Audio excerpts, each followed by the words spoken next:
Selamün aleyküm. Fatma Ana'nın kanalına hoş geldiniz.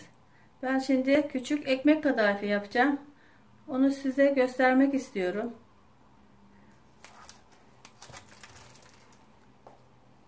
Tenceremde yapacağım. Büyük olunca tepside yapmam lazım. Üzerinde tarifi yazıyor ama üzerinde tarif suyu az geliyor. Biraz fazla koyacağım suyunu. Bu 1,5 kilo şeker. Yarısını dökeceğim tencereme. Bismillahirrahmanirrahim.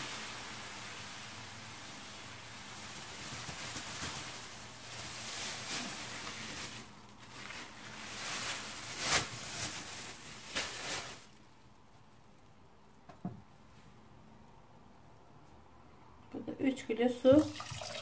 Bismillahirrahmanirrahim.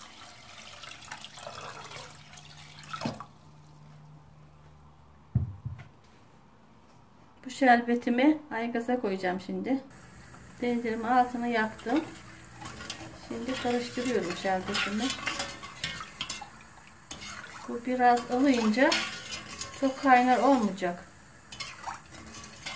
Biraz ılığın biraz üstünde olacak. Onu ekmek kadayıfının üstüne koyacağım. Kabartmayı bırakacağım. Ön şerbetleme bu. Sonra arkasından bir daha şerbet yapacağım. Şerbetim ılıdı. Biraz sıcak oldu işte. Çok sıcak değil, kaynar sıcak değil. Şimdi şerbetimi dökeceğim üstüne. Bismillahirrahmanirrahim.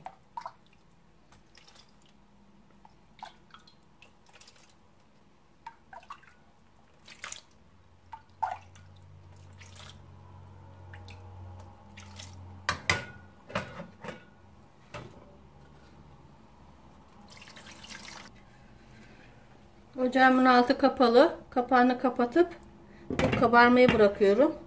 Kabardıktan sonra şerbetimi yapıp üstüne dökeceğim geri. Kalan şekerimi koyuyorum.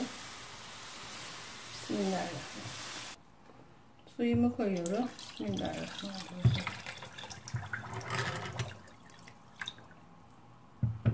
Şöyle bir karıştırayım bakalım.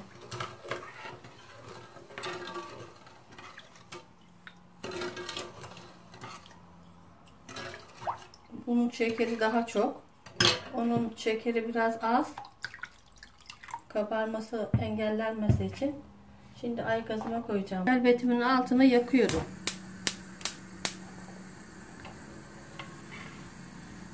Kaynamaya bırakacağım. Şerbetim kıvamını aldı. Şimdi tencereme dökeceğim.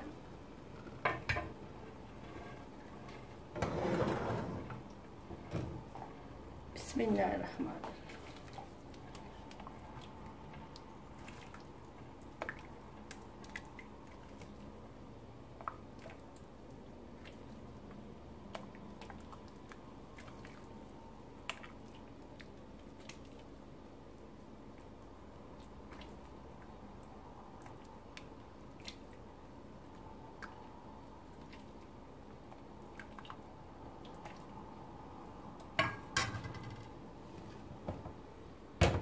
Tenceremin altını yakıyorum.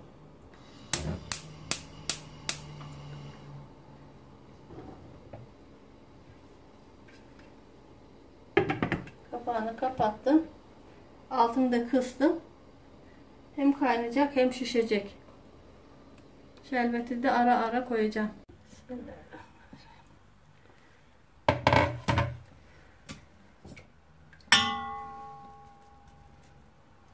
Bu yumuşamış. Böyle buna arada bir kapağını açıp şerbet dökülmesi lazım.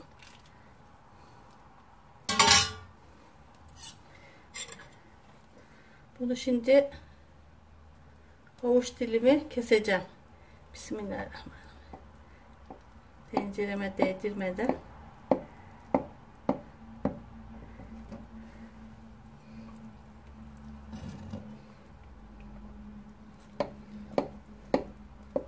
Kesiyorum ki güzel kabarsın. Her yeri birden kabarsın.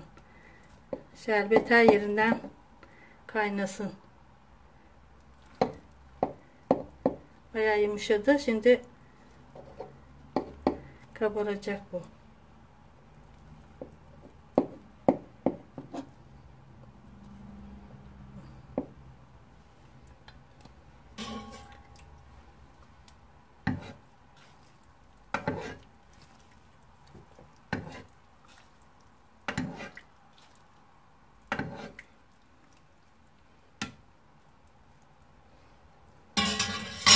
Bir kere kapağı kapatıp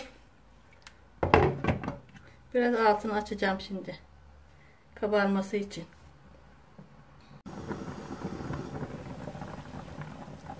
Böyle fıkır fıkır her yerinden kaynayacak.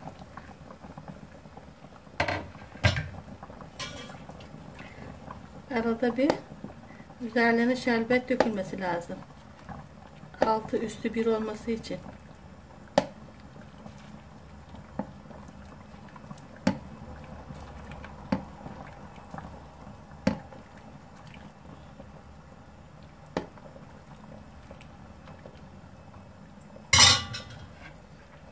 Yine kapağını kapatacağım. Kaynamaya bıraktım. Böyle şerbeti üstüne çıkacak, fokur fokur kaynayacak. Altı üstü bir olması için. Açtım, öyle kaynasın. Tencereme aldım ben. Soğumaya bırakıyorum. Biraz şerbeti dibinde, o da çekecek. Ekmek kadayıfım oldu. Tepsiye aldım. Şimdi dolaba kaldıracağım onu. Soğuyunca ya kaymakla ikram edin ya da dondurmayla ikram edin. Yiyenlere afiyet olsun. Vücutlarına şifa olsun inşallah. Beni izlemeye devam edin. Allah'a emanet olun. Hoşça kalın. Allah'a ısmarladık.